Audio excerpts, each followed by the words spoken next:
This is Psych 101, Dr. Rodriguez, and it is part 2. So another theory in psychology that came about was called the Gestalt.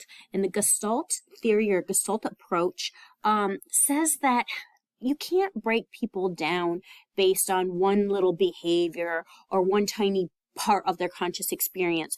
One little thing that you might know about a person is just a tiny puzzle piece. And if you just look at one puzzle piece, you're not going to get the whole picture. You need to understand and put together all these different puzzle pieces to see the whole picture. That's Gestalt. Gestalt means like whole. All right. We can't look at the tiny bits and tiny behaviors of or tiny thoughts. Doesn't provide the whole picture of a being. So Gestalt is, it led to the humanistic theory later on that said that we need to look at the whole human experience to understand why people make the decisions that they do. All right.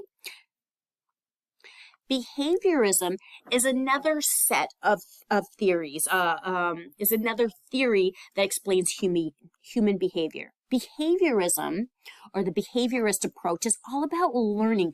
We learn behaviors. Behaviors are just learned habits, all right? Sometimes you'll, instead of seeing the word learning, conditioning. Conditioning means learning, all right? So different people who have done experiments or who would be considered behaviorists is Pavlov, all right? So he did the experiment that showed how we learn reflexes through association. He had a dog who he would feed and the dog would salivate, right? That's natural. That happens all the time. But then he started to realize that he has this dog, and if he presents the food and the sound of a bell at the same time, there's salivation. But then after that pairing of food and bell, food and bell, food and bell so many times, the dog would start to salivate to the sound of a bell, because in the dog's mind, that bell equated food. And you might see that happen maybe with your cat. If your cat likes to gets to have the wet food, the canned food, and if you go to say open up, a can of tuna fish or soup or something like that, the cat comes running in thinking that it's going to eat, right? By just hearing like the sound of the can opener, just hearing that sound, the cat will be like, "Oh, I'm going to eat." So that's essentially what Pavlov discovered, is that we can learn reflexes through association. A bell can make a dog salivate, or the sound of a can opener can make a cat salivate because it has become associated with food. Now, Pavlov and Watson, their type of behaviorism is referred to classical conditioning or classical learning, all right? And it's all about association. Pavlov did learned reflexes. Pavlov, every time that you hear Pavlov or see his name, you're going to think of, "Here, Pavy, here, Pavy," and then it'll make you think of calling the dog. Like imagine me, "Here, Pavy, here, Pavy," and you're calling over this dog so that you can introduce a bell and food and see how much it'll salivate, all right?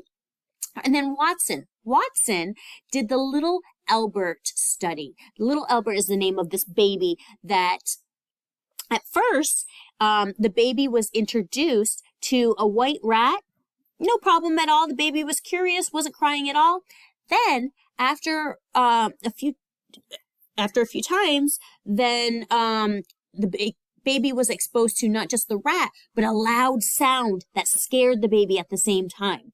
So the baby would then start to see the rat and a loud sound. The baby started to associate, little Albert started to associate the rat with being scared. All right, because of that loud sound. So the baby learned to fear the rat because it was associated with fear. Okay, so Watson is all about learned emotions through association. So rat equals fear because it was associated with a loud sound. So the way that I remember Watson is, I think, "What? You're not going to do that to my son." I mean, they really messed with little Albert. Little Albert was fine, was playing with was fine with the rat, and then they started messing with little Albert by banging a loud noise at the same time of the rat. And poor little Albert got so scared of the rat that later on he actually started getting scared of, a bunny, a white bunny, or a Santa Claus beard. All right. So it's like, what? You're not going to do that to my son. You're not going to mess with my son. So what son? All right. That'll help you to remember how they messed with little Albert and how he learned to fear the rat. Another person considered a behaviorist is Skinner. Skinner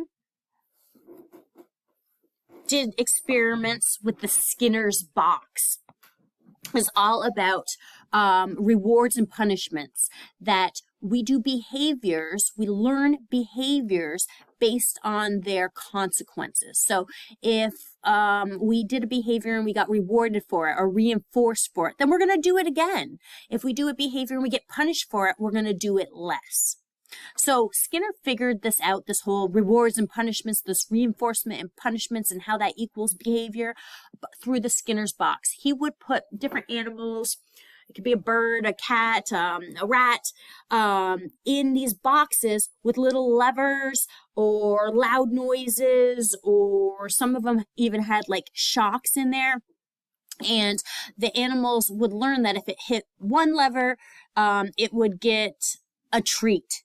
If it heard a sound or hit a different lever, it would get shocked, all right? Very quickly, these animals learned what lever was going to get them a treat, was going to get them a reward or reinforcement, and which ones they should stay away from because they were going to get punished for touching that lever. So Skinner had his experiments, the Skinner box experiments, that told us about the importance of rewards and punishments in determining our behavior. Remember how I said Watson and Pavlov, their type of behaviorism was the classical conditioning?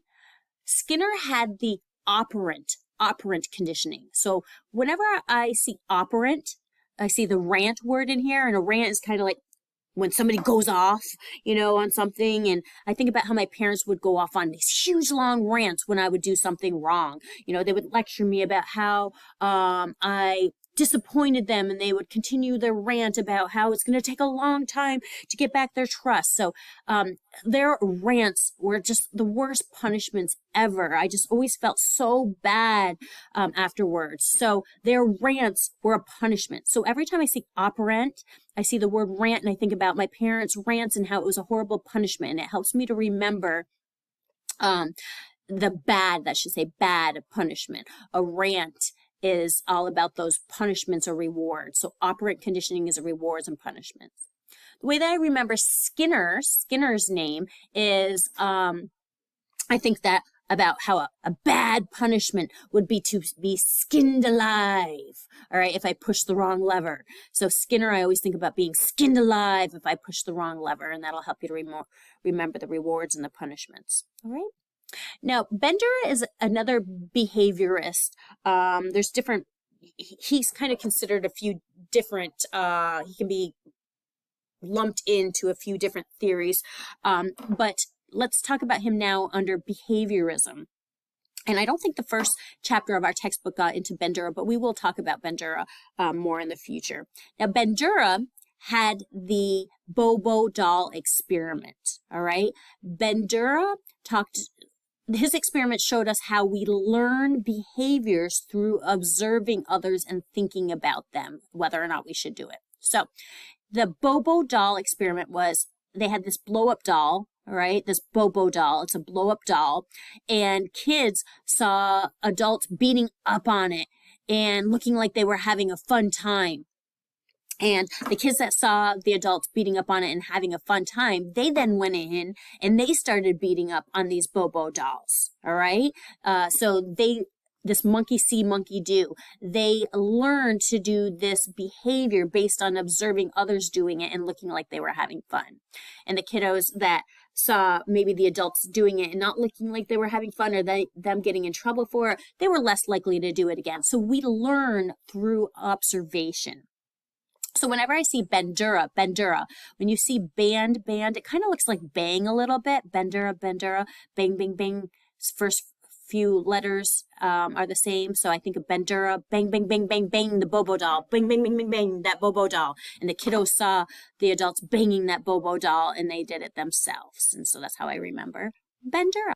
Another theory or another person at the table talking about how human behavior works is the humanistic theory. The humanistic theory says that human beings are generally good if they have their needs met, if they are loved, if they're not hungry, they will make the right decisions if their needs are met and they are supported by others. So the humanistic perspective has this like positive take on people, that human beings are good if they're loved and encouraged. Whereas psychoanalytic, Freud's theory, kind of looks at people as like they're pretty evil or they're very sexual beings and they're destructive and so it kind of has a negative connotation towards people. The humanistic has a more positive one.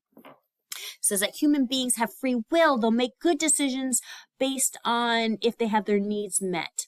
Now, Maslow talked a lot about needs. He has Maslow's hierarchy of needs. It's like this pyramid of needs with, basic needs, survival needs of food and safety down at the bottom. And if those needs aren't met, then you aren't going to start working on higher needs like self-actualization. Self-actualization is like being the best person you can be, excelling and learning and, having fun and all that kind of stuff.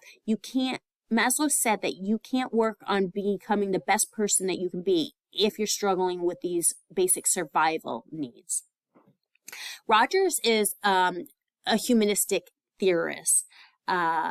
Rogers had the client-centered therapy.